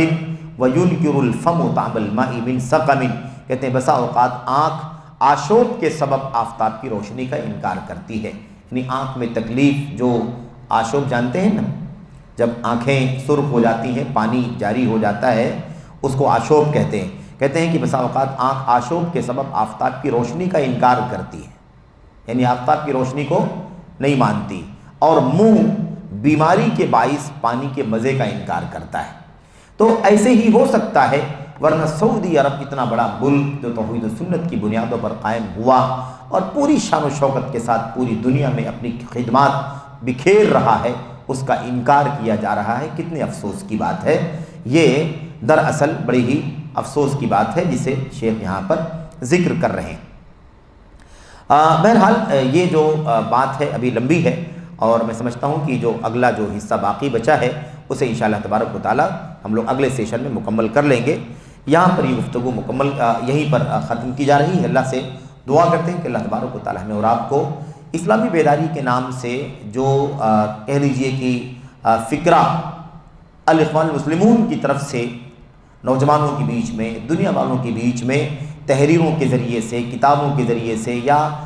کہہ لیجئے کہ ویڈیوز وغیرہ کے ذریعے سے عام کرنے کی کوشش کی گئی، اس کی حقیقت کو اللہ تبارک و تعالیٰ سمجھنے کی توفیق عطا فرمائے، اور اس کے فتنے سے اللہ تبارک و تعالیٰ نوجوانوں کو بچنے کی توفیق عطا فرمائے۔ آمین یا رب العالمین۔ صلی اللہ وسلم وبارک علی نبینا محمد وعلی آلہ وصحبہ اجمعین۔ السلام علیکم ورحمۃ اللہ وبرکاتہ۔